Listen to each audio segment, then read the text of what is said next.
Migawo mochung'ne weche mag ratiro kod katiba ochiwo tiegruok ne komiti moyiedhi ne jiwo lwenj kedo gi mibadhi e kauntis ma Thurka. Komitino nyo timnegi tiegruok mar kaka ginyalo tawo chenro maggi kaka Elizabeth Ajode leronwa. En romo manokelo kanyakla kweth mag komiti ma migawo mar ratich oganda kod chenro mag katiba ochuogo mondo oket rameny ne mibadhi ma okwako kauntis. Jokanyo mag komiti go onywando ji mawuok e sektas mopogore opogore kaka jotend dinde, riwruog mine, riwruog rawere kata NYC kaachiel kod tend jogo ma odak kod ng'ol e pachoka. Giyudo puonj makoro igeno ni gidhi tiyo godo e kedo kod mibadhi. Judith Pareno en jagoro e migawono.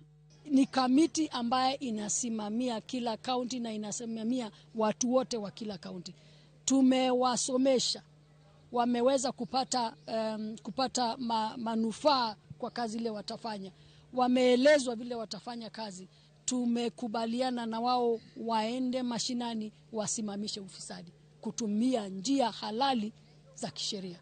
Pareno omedo ni puonj magichiwo dhi konyo e luwo kaka itiyo kod omenda ma oket mar kelo dongruok e pachoka nyaka e kauntis duto, kendo sirikal dhi neno ni komiti go omi arita ma owinjore. The fight against corruption has come right to the grassroots level by the citizens themselves. And how do they do that? They go for social audits of projects. They do civic education to the people. They talk and condemn corruption. They don't have an investigative arm.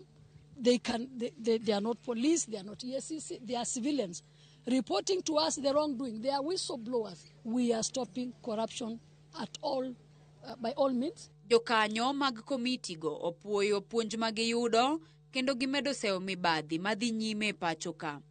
Bende giwacho ni mibadhi en gino machako dongo kata e nyithindo kaluwore kod alwora margi. Tumeishi kunyamaza sana wakati ufisadi inafanywa katika kaunti zetu. Unanyamanza, tunanyamanzishwa. Hapa tumeambiwa tupige nduru, tuinue sauti, tupige firimbi.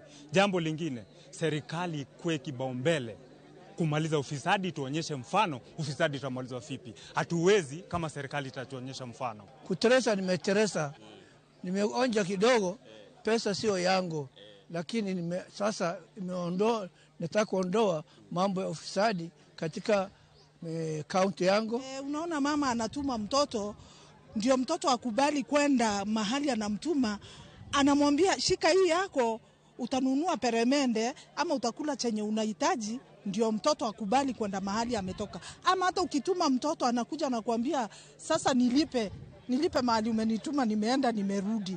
Hiyo sasa ndio tunaona pia ufisadi unatoka ndani ya nyumba zetu. Katabed ni migawo margi mar kedo kod mibadhi yudo ng'ikruok mathoth, giwacho ni gichung' motegno e neno ni mibadhi orumo e miere nyaka e tend counties kod pachoka duto. Elizabeth Ajode, Ramogi TV.